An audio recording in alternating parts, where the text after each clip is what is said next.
Guys, you're in a nutshell with me, Ina. Eto na po, natunto na.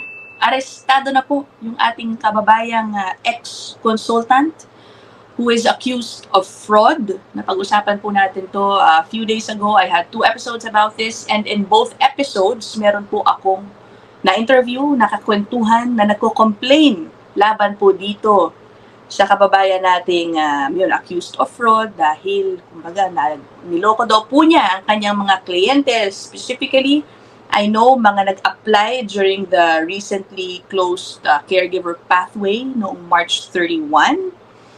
So ayun, no? Nabalita po ito. Let me show you. Yan, from CTV News, July 9, 2025, woman accused of offering fake immigration services in Toronto arrested. Ito po yung kanyang picture. No information, no details on how the arrest happened. Yun lang talaga sabi dito. A 43-year-old woman wanted for allegedly offering fake immigration services to multiple people has been arrested. And then the rest of the article, kumbaga background lang muli nung kanyang ginawa. Okay?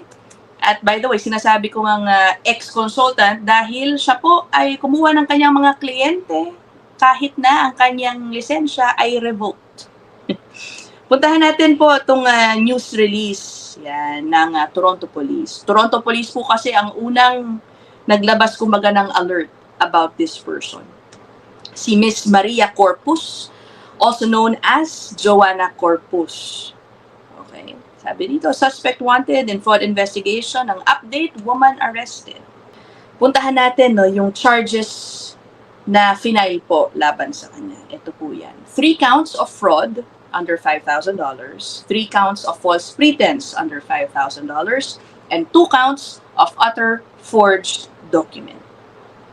Okay. Kachat ko kanina po no, yung isang interview ko na ayun, medyo nagka-problema po dito sa consultant ito. I sense that they really want her, you know, to be imprisoned. Kumbaga, no? Siyempre gusto nila makita na maparusahan ng husto itong kanilang consultant. But we don't know. We have to wait and see. Tingnan natin ano po mangyayari. But just to be frank about it, I've discussed this in previous episodes. And I know many of you agree na medyo mahina, no? Mahina, kulang sa pangil ang batas ng Canada patungkol sa mga consultants na yan, nagko-commit ng mga ganitong bagay. Sasabit ng peking dokumento, niloloko ang kanilang mga kliyente. Kahit na napatunayan talaga, no, na sila ay nagkamali, kahit pa umamin ng mga yan, sometimes the punishment is not enough, you know, for many people. Imagine, syempre guys, niloloko nila mga tao kapag ang isang application ay na-refuse dahil sa kanilang pagkakamali. Buhay ang nasisira dyan, a future, you know, a person's future is at stake. So I think more severe punishment should be imposed on these people. Halimbawa, no, I know a case involving a Filipino consultant din po to, no. Napatunayan at umamin po siya noon na gumamit siya ng fake job offer sa application ng isang kanyang kliyente. Na hindi alam, obviously, nung kanyang kliyente na peke yung job offer na ginawa niya, na booking, umamin siya, sinuspend lang po yung license, and then ngayon, practicing po ulit. Ano? Ganun lang. Siguro may kasamang fine. So for the victims of this person who is accused of fraud, itong si Miss Corpus, if meron pa po siguro kayong mga kakilala, akin lang po to, no? If meron pa po kayong mga kakilala na may similar complaints, I think you guys should go to the police para idagdag nyo yung information na yun doon. Because if you want this person punished severely at least, no?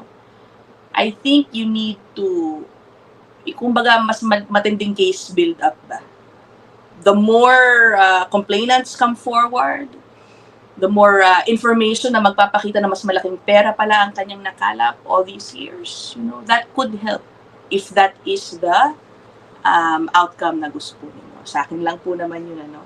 Because I will share with you a soundbite with immigration lawyer, Attorney Renz Grospe. Medyo tinanong ko siya tungkol dito, and also I asked him for his thoughts about laws concerning ito, kapag meron pong natagpo ang naglolokong or negligent consultants.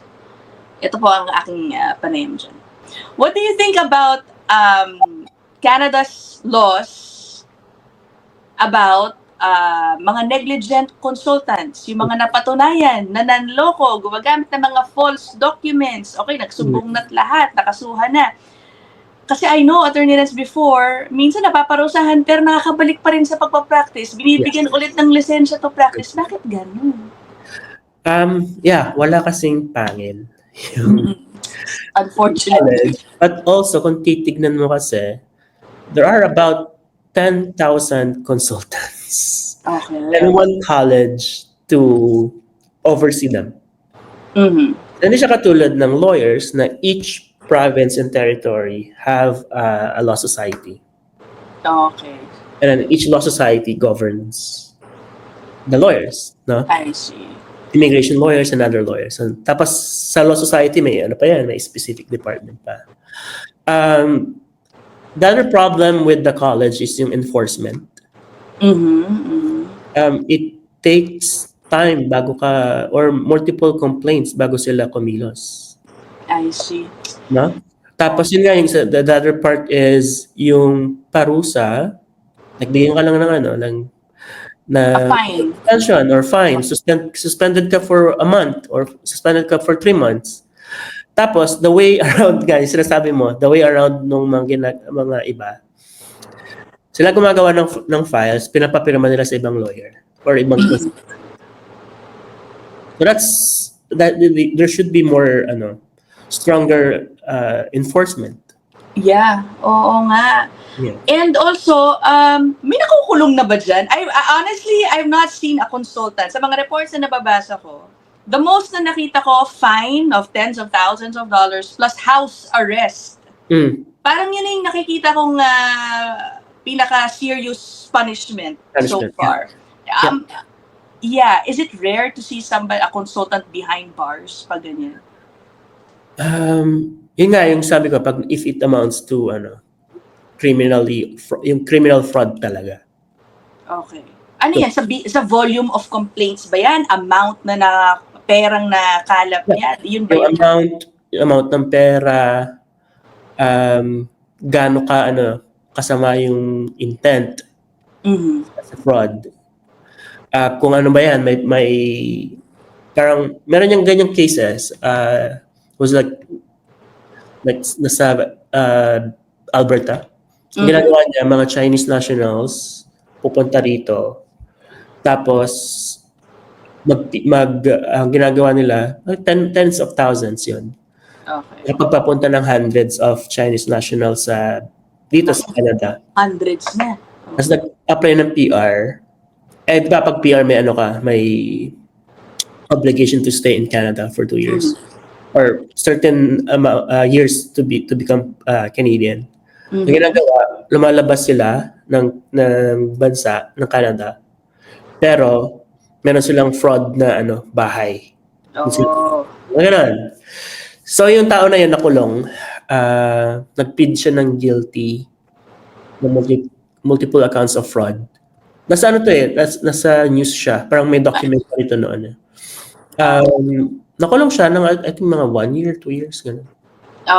Maikli lang din, Mabilis. That's why kung makikita mo talaga, talamak sa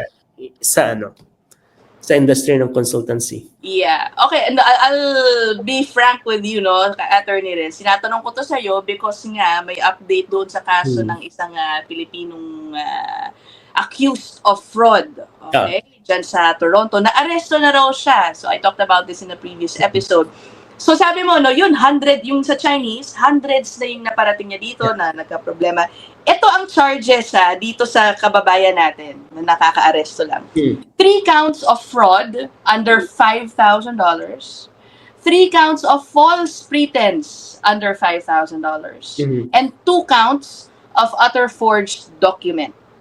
Okay. Baka merong nanonood dito ng mga biktima noon, no? Sabihin nila, so attorney, makakaasa ba kami na makukulong to o mukhang makakapiyansa lang to? And then, what do you think with these, eto lang puro under 5,000, tatlo. Yung mga ganito, what do you think lang? Just your assumption sa magiging Most outcome. likely it's gonna be summary convictions. So, pwede siya mag-plead ng guilty. Tapos, the Crown will say, okay, community service, probation. Yan lang. Nako po, Ayan, Well, yeah, possible. Pinaka-worst case scenario sa kanya, makulong siya 6 months. Oo, kasi to begin with, guys, no, revoke na yung license pala nito. Revoke na yung license ng consultant. Yeah. So, community service and, okay. Yun, guys, Yan, fine, ganyan. Oo. So, yun, guys, no, kita nyo naman. Kayo nang bahala maghusga, no, sa sistema po dito when it comes to going after mga negligent consultants, yung mga niloloko ang kalang mga kliyente. Let me know what you guys think. I will end this episode here. I'll see you guys in the next one. Bye!